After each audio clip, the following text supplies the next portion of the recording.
Assalamu alaikum all of you. This is Shahrukh Salim and I hope you all are fine. और आज की इस video में हम सॉल्व करेंगे MCQs मॉडल पेपर के. Alright, so let's get started. तो इस तरह पे देखेंगे आपके पास MCQs हैं मॉडल पेपर के और इसमें ये इसका फर्स्ट MCQ है. इसमें कह रहे हैं कि which of the following statements does not represent ohm's law. तो यहाँ पर आपको डिफरेंट स्टेटमेंट्स गिवन है. तो ohm's लॉ के लिए हम यूज़ करते हैं कि V is equal to I R. तो V is equal to I R ये इसका फॉर्मूला होता है ohm's लॉ के लिए. या फिर इसको हम यूँ भी लिख सकते हैं कि V upon I is equal to R. तो यहाँ अगर हम देखें तो इसमें कौन सा स्टेटमेंट इसके लिए करेक्ट नहीं है. तो इसमें बेसिकली यहाँ पर अगर हम देखें तो इसमें हम कह रहे हैं कि इसमें जो ऑप्शन है ये ऑप्शन है डी ऑप्शन कि current is equal to resistance multiply by potential difference. तो इस तरह से डी ऑप्शन जो है ये इसका आंसर है. अब इसके बाद देखें नेक्स्ट MCQ. इसमें कह रहे हैं कि in order to increase the range of an ammeter the shunt resistance should be. तो अगर हमें रेंज इंक्रीज करनी हो एमीटर की तो इसके लिए हम यूज़ करते हैं लो वैल्यू की शंट रेजिस्टेंस. तो इस तरह से डी ऑप्शन ये करेक्ट है. इसके बाद देखें नेक्स्ट MCQ. इसमें कह रहे हैं कि the mass of fissionable material needed for self sustaining chain reaction is called. तो इस मास को हम कहते हैं क्रिटिकल मास और इस तरह से यहाँ पर सी ऑप्शन जो है ये इसका करेक्ट है. इसके बाद देखिए नेक्स्ट MCQ. इसमें यहाँ पर आपको 3 रेजिस्टर्स गिवन है और ये इनकी है resistances 2 ohm, 3 ohm and 4 ohm.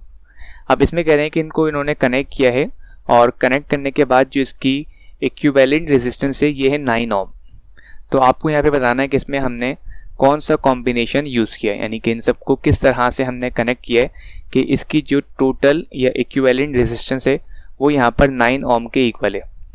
तो इसमें हम कह रहे हैं कि अगर इनको हम कनेक्ट करें सीरीज कॉम्बिनेशन में तो ये इसका फार्मूला होता है कि RE is equal to R1 plus R2 plus R3. तो इन सब की वैल्यूज यहाँ पे पुट कर दें. R1 की वैल्यू गिवन आपको 2, R2 की वैल्यू गिवन है 3 और R3 की वैल्यू गिवन है 4. तो इन सबको ऐड करने के बाद जो इसकी इक्विवेलेंट रेजिस्टेंस है ये इक्वल है यहाँ पर 9 ohm के. तो इस तरह से यहाँ पर ए ऑप्शन ये करेक्ट है कि इन सबको हमने यहाँ पर सीरीज में कनेक्ट किया है. क्लियर. इसके बाद देखें नेक्स्ट MCQ. इसमें कह रहे हैं कि the working of all electrical instruments depends upon dash current dash effect of current. तो यहाँ पर जितने भी इलेक्ट्रिकल इंस्ट्रूमेंट्स होते हैं इनकी वर्किंग डिपेंड करती है मैग्नेटिक इफेक्ट ऑफ करंट पर. तो इस तरह से ए ऑप्शन ये इसका करेक्ट है. इसमें कह रहे हैं कि an electron is moving along the axis of the solenoid carrying a current. तो यहाँ पर एक इलेक्ट्रॉन है जो सोलिनॉइड के एक्सिस के अलोंग मूव कर रहा है. तो इसमें कह रहे हैं कि यहाँ पर जो फोर्स एक्ट करेगा ये रेडियली इनवर्ड होगी या फिर फोर्स एक्ट करेगी रेडियली आउटवर्ड या फिर फोर्स एक्ट करेगी in the direction of motion या फिर नो फोर्स. तो यहाँ पर जो सा करेक्ट ऑप्शन है ये है ऑप्शन डी, यानी कि जब कोई चार्ज पार्टिकल मैग्नेटिक फील्ड में मूव करता है तो वो चार्ज पार्टिकल फोर्स एक्सपीरियंस करता है और इसका फार्मूला होता है F is equal to Q V B sine theta. अब क्योंकि यहाँ पर साइन थीटा यानी कि थीटा की जो वैल्यू है ये थीटा इसकी वैल्यू इक्वल है यहाँ पर 0 के और साइन 0 की वैल्यू इक्वल होती है 0. तो जब भी यहाँ पे ये चार्ज पार्टिकल जो बेसिकली इलेक्ट्रॉन है ये कोई भी फोर्स जो है वो एक्सपीरियंस नहीं करेगा. तो डी ऑप्शन जो है ये इसका करेक्ट है. इसके बाद देखें नेक्स्ट MCQ. इसमें कह रहे हैं कि for accurate measurement of current through a circuit the resistance of ammeter should be. तो एमीटर की अगर हम देखें तो एक आइडियल एमीटर की रेजिस्टेंस इक्वल होती है 0 के इक्वल. और इसमें अगर हम देखें ऑप्शन तो इसमें हम कह रहे हैं कि बी ऑप्शन जो है ये करेक्ट ऑप्शन है, यानी कि इसकी रेजिस्टेंस बहुत ही स्मॉल हो कंपेयर टू द रेजिस्टेंस. तो इस तरह से बी ऑप्शन ये करेक्ट है. इसके बाद देखिए नेक्स्ट MCQ. इसमें कह रहे हैं कि amplitude modulation in a signal means. तो एम्पलीट्यूड मॉड्यूलेशन में बेसिकली सिग्नल का एम्पलीट्यूड जो है वो वेरी करता है. तो अगर हम यहाँ पे ऑप्शन देखें इसमें कह रहे हैं कि decrease in the time period of signal, B में कह रहे हैं कि increase in the vertical width of a signal, C में कह रहे हैं कि the increase in the horizontal width of a signal, या डी में ऑल ऑफ देम। तो यहाँ पर हम कह रहे हैं कि इसमें बी ऑप्शन जो है ये इसका करेक्ट ऑप्शन है, यानी कि एम्पलीट्यूड मॉड्यूलेशन में सिग्नल का एम्पलीट्यूड जो है वो वेरी करता है, यानी कि जो वाई एक्सिस होता है यहाँ पे हम लेते हैं इसका एम्पलीट्यूड, और एम्पलीट्यूड में ही बेसिकली यहाँ पर इसकी वेरिएशन होती है। तो इस तरह से बी ऑप्शन जो है ये इसका करेक्ट है। इसके बाद देखिए नेक्स्ट एमसीक्यू, इसमें कह रहे हैं कि ट्रांजिस्टर जो है इसके कितने टर्मिनल होते हैं, तो इसके यहाँ पर होते हैं 3 टर्मिनल्स, और इसमें सी ऑप्शन ये करेक्ट है। इसमें कह रहे हैं कि एमसीक्यू नंबर 10 में कि Geiger counter is a device, तो इस डिवाइस को हम यूज़ करते हैं रेडिएशंस को डिटेक्ट करने के लिए। तो इस तरह से यहाँ पर डी ऑप्शन जो है ये इसका करेक्ट है। इसके बाद देखें नेक्स्ट एमसीक्यू, इसमें कह रहे हैं कि विल्सन क्लाउड चैम्बर यूजेस, तो विल्सन क्लाउड चैम्बर ये यूज़ करता है यहाँ पर सुपर सैचुरेटेड वेपर्स को। तो इसमें सी ऑप्शन यानी कि सुपर सैचुरेटेड वेपर ये जो है ये इसका करेक्ट ऑप्शन है। इसके बाद देखिए नेक्स्ट एमसीक्यू, इसमें कह रहे हैं कि at constant temperature the graph between V and 1/P is, तो यहाँ पर ग्राफ फॉर्म करना है आपको वॉल्यूम और 1/P में। तो वॉल्यूम और 1/P इन दोनों ग्राफ ये फॉर्म होता है एक स्ट्रेट लाइन, तो इसमें सी ऑप्शन जो है ये इसका करेक्ट ऑप्शन है। इसके बाद देखिए next MCQ, a set of coordinate axis with respect to which measurements are made is called, तो इसे हम कहते हैं फ्रेम ऑफ रेफरेंस, और इस तरह से ए ऑप्शन जो है ये इसका करेक्ट है। इसके अलावा अगर आप देखें तो इनर्शियल और नॉन इनर्शियल ये बेसिकली फ्रेम ऑफ रेफरेंस की टाइप्स हैं, तो इस तरह से ए ऑप्शन ये करेक्ट है। इसमें कह रहे हैं कि photo electrons emitted from a metal surface, तो फोटो इलेक्ट्रॉन्स जब इमिट होते हैं मेटल सरफेस से, ए में कह रहे हैं कि are all at rest, B में कह रहे हैं कि have the same kinetic energy, C में कह रहे हैं कि हैव द सेम मोमेंटम, और डी में कह रहे हैं have speeds varying from 0 up to a certain maximum value. तो इसमें डी ऑप्शन जो है ये इसका करेक्ट ऑप्शन है कि इनकी स्पीड जो है वो वेरी करती है। एमसीक्यू नंबर 15, इसमें कह रहे हैं कि when we try to stop a very high photon it loses its identity and disintegration into an electron and a positron. तो इलेक्ट्रॉन और पॉजिट्रॉन के इस पेयर को, इसे हम कहते हैं यहाँ पर पेयर प्रोडक्शन। तो बेसिकली ये फिनोमिना जिसमें इलेक्ट्रॉन जो है अपनी एनर्जी लूज करता है और ये कन्वर्ट होता है इलेक्ट्रॉन और पॉजिट्रॉन के पेयर में, तो इस फिनोमिना को हम कहते हैं पेयर प्रोडक्शन। तो इस तरह से ए ऑप्शन ये करेक्ट है। इसके बाद देखिए नेक्स्ट एमसीक्यू, इसमें कह रहे हैं कि in order to increase the number of electrons in photo electric effect dash should be increase. तो अगर हमें नंबर ऑफ इलेक्ट्रॉन्स को इंक्रीज करना हो तो इसके लिए हम इंक्रीज करते हैं लाइट की इंटेंसिटी। तो ए ऑप्शन जो है कि इसका करेक्ट ऑप्शन है। इसके बाद देखिए नेक्स्ट एमसीक्यू, इसमें कह रहे हैं कि the force acting on a charge particle projected into a magnetic field of induction B is maximum when the angle between B and the velocity of the particle is। तो जब कोई charge particle enter होता है magnetic field में तो वहाँ पर basically ये एक फोर्स एक्सपीरियंस करता है। अब इसमें कह रहे हैं कि ये चार्ज पार्टिकल ये मैक्सिमम किस एंगल पर फोर्स एक्सपीरियंस करेगा ये पूछे आपसे। तो इसका फार्मूला होता है F is equal to Q V B sine theta. Q जो है बेसिकली चार्ज का मैग्नीट्यूड होता है, V जो है ये चार्ज की स्पीड, और B जो है ये मैग्नेटिक फील्ड की स्ट्रेंथ, और थीटा जो है बेसिकली ये इसका एंगल होता है। तो यहाँ पर हम कह रहे हैं कि अगर थीटा की वैल्यू हो 90 डिग्री तो इस कंडीशन में ये charge particle maximum force experience करता है। तो इस तरह से बी ऑप्शन यानी कि 90 डिग्री ये करेक्ट है इसमें। इसके बाद देखिए नेक्स्ट एमसीक्यू, इसमें कह रहे हैं कि isobaric process is a process which takes place at. तो आइसो के मीनिंग होते हैं सेम और बैरिक के मीनिंग होते हैं प्रेशर। तो ऐसा प्रोसेस जिसमें प्रेशर सेम रहे इसे हम कहते हैं आइसोबैरिक प्रोसेस। तो यहाँ पर ए ऑप्शन जो है ये इसका करेक्ट ऑप्शन है। तो आइसोबैरिक प्रोसेस में प्रेशर जो है वो इसमें कांस्टेंट होता है। इसके बाद देखिए नेक्स्ट एमसीक्यू, इसमें कह रहे हैं कि what is the capacity of a capacitor when a charge of 1 coulomb raises it's potential bye 1 volt. तो कैपेसिटी यानी कि कैपेसिटेंस कैलकुलेट करने के लिए फॉर्मूला होता है C is equal to Q upon V, और कैपेसिटेंस के लिए यूनिट होता है फैरेड। तो यहाँ पर हम कह रहे हैं कि 1 फैरेड ये इक्वल होता है 1 coulomb charge divided by 1 volt potential difference. तो एक कैपेसिटर की कैपेसिटी 1 फैरेड के इक्वल होती है अगर इसमें एक चार्ज यानी कि 1 कूलम का चार्ज स्टोर हो और 1 वोल्ट का इसमें पोटेंशियल डिफरेंस हो। तो इस तरह से इसमें ए ऑप्शन जो है ये इसका करेक्ट है। तो 1 farad is equal to 1 coulomb charge divided by 1 volt potential difference. इसके बाद देखिए नेक्स्ट एमसीक्यू। इसमें कह रहे हैं the picture on a TV screen become distorted when a magnet is brought near the screen because. तो जब हम किसी मैग्नेट को करीब लाते हैं टीवी स्क्रीन के तो इसकी पिक्चर बेसिकली इस वजह से डिस्टॉर्ट होती है क्योंकि यहाँ पर फील्ड्स जो है वो आपस में इंटरेक्ट करती हैं। तो मैग्नेटिक फील्ड के इंटरेक्शन की वजह से बीम ऑफ इलेक्ट्रॉन ये डिफ्लेक्शन शो करती है। तो इस तरह से यहाँ पर बी ऑप्शन ये इसका करेक्ट ऑप्शन है। इसके बाद देखिए नेक्स्ट एमसीक्यू। इसमें कह रहे हैं capacitors of capacitance up to 10 microfarad are usually made of alternate layers of aluminium foil and.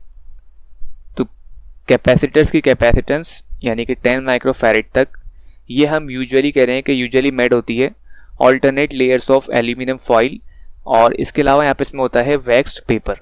तो बेसिकली ये एक थ्योरी का क्वेश्चन है और ये आपकी बुक में भी है। तो यहाँ पर जो इसका करेक्ट ऑप्शन है ये है ऑप्शन सी। इसके बाद देखिए नेक्स्ट एमसीक्यू। इसमें कह रहे हैं कि a current of 1.6 amperes is drawn from a battery for 10 minutes. तो how much charge flows through the circuit in this time. तो यहाँ पर आपको चार्ज की वैल्यू कैलकुलेट करनी है। तो इसमें हम कह रहे हैं कि करंट का फॉर्मूला होता है I is equal to charge divided by time यानी कि Q अपॉन T। तो अगर आप यहाँ से Q की वैल्यू को सेपरेट कर लें तो ये हो जाएगा Q is equal to I multiply by T। अब करंट की वैल्यू गिवन है आपको 1.6 एम्पियर और टाइम की वैल्यू गिवन है आपको 10 मिनट्स। तो इसे पहले कन्वर्ट करेंगे सेकंड्स में। तो 1 मिनट में होते हैं 60 सेकंड्स और इसी तरह 10 मिनट्स में होंगे 600 सेकंड्स। तो 10 मिनट्स को पहले हमने कन्वर्ट किया है 6 सेकंड्स में। तो 10 multiply by 60 is equal to 600 seconds. अब इन दोनों को आपस में मल्टीप्लाई करवा दें तो ये वैल्यू होगी 960 कूलम। तो इतने चार्ज जो है बेसिकली इस टाइम में सर्किट से फ्लो होंगे। तो इस तरह से हमारे पास इसमें बी ऑप्शन जो है ये इसका करेक्ट है। इसके बाद देखिए नेक्स्ट एमसीक्यू। इसमें कह रहे हैं कि according to Lenz law the EMF opposes the change that induces EMF and it is therefore known as। तो बेसिकली इंड्यूस EMF को इसे हम बैक EMF भी कहते हैं। तो इसमें बी ऑप्शन जो है ये इसका करेक्ट ऑप्शन है। इसके बाद देखिए नेक्स्ट एमसीक्यू कि transistor can never be used as AN। तो ट्रांजिस्टर को हम इसमें यूज नहीं कर सकते और ये है एक रेक्टिफायर के तौर पर। तो ए ऑप्शन जो है ये इसका करेक्ट ऑप्शन है। तो बेसिकली हम डायोड को यूज़ करते हैं रेक्टिफायर के लिए यानी कि रेक्टिफिकेशन के लिए। तो ट्रांजिस्टर को हम यूज़ नहीं कर सकते इस रेक्टिफिकेशन के लिए। तो ए ऑप्शन जो है ये इसका करेक्ट है। इसके बाद देखिए नेक्स्ट एमसीक्यू। इसमें कह रहे हैं कि dash transfers energy to and from its surroundings by the process of heating और cooling and the process of mechanical work. तो अगर हम बात करें क्लोज सिस्टम में तो इसमें हम कह रहे हैं कि यहाँ पर ये सिस्टम जो है ये जस्ट एनर्जी ट्रांसफ़र करता है यानी कि मैटर को ट्रांसफ़र नहीं करता। इसके अलावा अगर हम देखें यहाँ पर ओपन सिस्टम तो ये वो सिस्टम होता है जो मैटर और एनर्जी दोनों को ट्रांसफ़र करता है। तो यहाँ पर आपसे पूछ रहे हैं जस्ट एनर्जी के बारे में।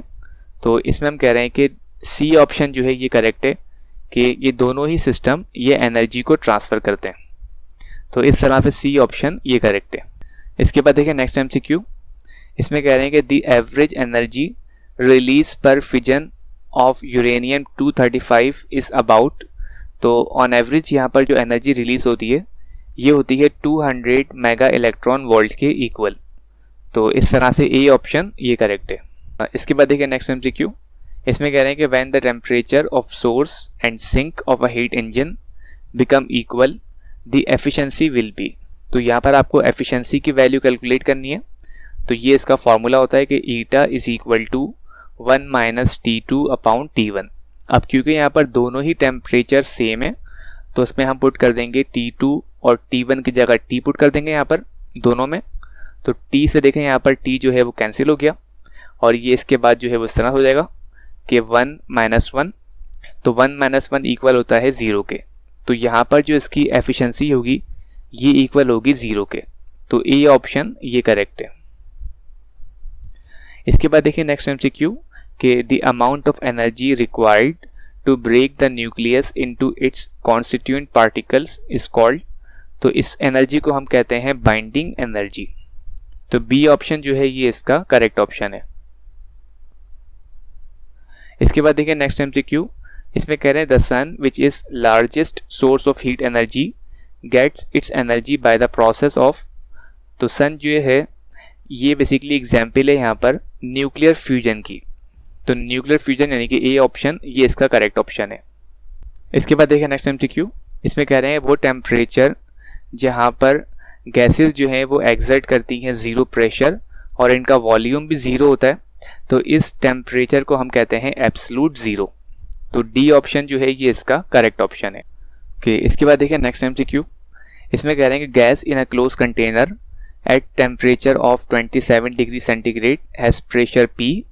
यानी कि एक गैस है क्लोज कंटेनर में और इसका टेम्परेचर है 27 डिग्री सेंटीग्रेड और इस टेम्परेचर पर प्रेशर की वैल्यू है P। अब इसमें कह रहे हैं कि अगर हम टेम्परेचर की वैल्यू इंक्रीज करें जो यहाँ पर है 127 डिग्री सेंटीग्रेड, तो अब प्रेशर की वैल्यू क्या होगी ये आपको फाइंड करना है। तो इसके लिए हम फॉर्मूला यूज़ करते हैं कि P upon T1 is equal to P prime divided by T2। तो ये इसका फॉर्मूला होता है यहाँ पर। अब इसमें देखिए इनकी वैल्यूज़ को पुट कर दें। तो T1 बेसिकली गिवन आपको यहाँ पर 27 और इससे पहले हम कन्वर्ट करेंगे केल्विन में। तो 27 प्लस 273 ये इक्वल होगा 300 के।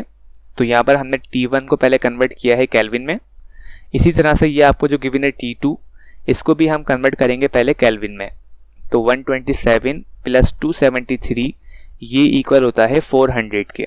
तो T1 और T2 जो आपको यहाँ पर दो टेम्परेचर्स गिवन थे इन दोनों को पहले हमने कन्वर्ट किया है यहाँ पर केल्विन में। अब सॉल्व कर लें तो देखें यहाँ पर ये वैल्यू डिवाइड कर रही है इज इक्वल टू के लेफ्ट हैंड साइड पे जाके या दूसरी साइड पे जाके ये ऐसे मल्टीप्लाई करेगी। देखें इस तरह से, तो ये हो जाएगा P prime is equal to 400 multiply by P upon 300। तो इन दोनों को आपस में कैंसिल कर दें कि 100 multiply by 4 is equal to 400 और 100 multiply by 3 is equal to 300। तो इस तरह हमने 100 के टेबल से इन दोनों को डिवाइड कर दिया और P प्राइम की वैल्यू हमने कैलकुलेट की है 4P डिवाइडेड बाय 3। तो इस तरह से हमारा ए ऑप्शन ये करेक्ट है, राइट। तो इस तरह से आपको ये सॉल्व करना था। इसके बाद देखिए नेक्स्ट एमसीक्यू, इसमें कह रहे हैं the path along which a unit positive charge moves in an electric field is called. तो इसे हम कहते हैं इलेक्ट्रिक लाइंस ऑफ फोर्सेस। यानी कि इसमें सी ऑप्शन जो है ये इसका करेक्ट है। इसके बाद देखिए नेक्स्ट एमसीक्यू कि according to Bohr's theory of the hydrogen atom, the total energy of the hydrogen atom with its electron revolving in the nth stationary orbit is। तो इसमें हम कह रहे हैं कि एनर्जी के लिए फॉर्मूला होता है E is equal to -13.6 divided by n square electron volt. अब यहाँ पर जो एनर्जी का रिलेशन है ये बेसिकली यहाँ पर एक इन्वर्स रिलेशन है और ये इन्वर्सली प्रोपोर्शनल है n स्क्वायर के। तो इस तरह पे देखें यहाँ पर इसमें डी ऑप्शन जो है ये इसका करेक्ट ऑप्शन है। इसके बाद देखें नेक्स्ट एमसीक्यू, इसमें कह रहे हैं कि the magnitude of drift velocity is of the order of. तो ड्रिफ्ट वेलोसिटी का मैग्नीट्यूड इक्वल होता है यहाँ पर 0.01 मीटर पर सेकेंड के। तो इसमें बी ऑप्शन जो है ये इसका करेक्ट ऑप्शन है। इसके बाद देखें नेक्स्ट एमसीक्यू, इसमें कह रहे हैं कि Boyle's law is an application of. तो क्योंकि बॉयल्स लॉ में बेसिकली टेम्परेचर जो है वो सेम रहता है, तो यहाँ अगर हम देखें तो इसमें बी ऑप्शन करेक्ट है। यानी कि आइसोथर्मल प्रोसेस ये ऐसा प्रोसेस होता है जिसमें टेम्परेचर की वैल्यू सेम होती है। तो ये हम कह रहे हैं कि एक एप्लीकेशन है बॉयल्स लॉ की। तो आइसोथर्मल प्रोसेस यानी कि बी ऑप्शन ये करेक्ट है। इसमें कह रहे हैं गाइगर मूलर काउंटर कंटेन्स, तो ये कंटेन करता है बेसिकली मिक्सचर आर्गन और एल्कोहल का। तो इसके लिए यहाँ पर ए ऑप्शन ये करेक्ट है। इसके बाद देखिए नेक्स्ट एमसीक्यू। इसमें कह रहे हैं कि X rays are a part of electromagnetic spectrum and are characterised by frequencies higher than those of. तो यहाँ पर कह रहे हैं कि एक्स रे की फ्रीक्वेंसी किस से हायर होती है, ये पूछ रहे हैं आपसे। तो अगर आप देखें इसका इलेक्ट्रोमैग्नेटिक स्पेक्ट्रम, तो इसमें एक्स रे की फ्रीक्वेंसी विजिबल रेडिएशन से भी हायर होती है और इसकी फ्रीक्वेंसी इंफ्रारेड रेडिएशन से भी हायर होती है और इसकी फ्रीक्वेंसी अल्ट्रावायलेट रेडिएशन से भी हायर होती है। जबकि अगर हम देखें गैमा रेडिएशन, तो इससे जो है इसकी फ्रीक्वेंसी लोअर होती है। तो इसमें सी ऑप्शन जो है ये इसका करेक्ट ऑप्शन है और ये है अल्ट्रावायलेट रेडिएशंस। इसके बाद देखिए नेक्स्ट एमसीक्यू। इसमें कह रहे हैं कि according to Bohr's theory of hydrogen atom an electron can revolve around a proton indefinitely if its path is. तो अगर इसका पाथ हम करें कि ए में कह रहे हैं a perfect circle of any radius, no ये रॉन्ग है। फिर बी में कह रहे हैं a circle of constantly decreasing radius, ये भी रॉन्ग है इसमें। सी में कह रहे हैं a circle of an allowed radius, तो सी ऑप्शन जो है ये इसका करेक्ट ऑप्शन है। इसके बाद देखिए नेक्स्ट एमसीक्यू। इसमें कह रहे हैं the charge moving perpendicular to the magnetic field B with a certain velocity V experiences, यानी कि अगर एक चार्ज पार्टिकल जो है वो परपेंडिकुलरली मूव करे, यानी कि इसका फॉर्मूला होता है F is equal to Q V B sine theta, और परपेंडिकुलर मीन्स कि यहाँ पर थीटा की वैल्यू जो है वो इक्वल हो 90 डिग्री। तो इस कंडीशन में ये चार्ज पार्टिकल ये एक्सपीरियंस करेगा मैक्सिमम फोर्स। तो इसमें बी ऑप्शन जो है ये इसका करेक्ट ऑप्शन है।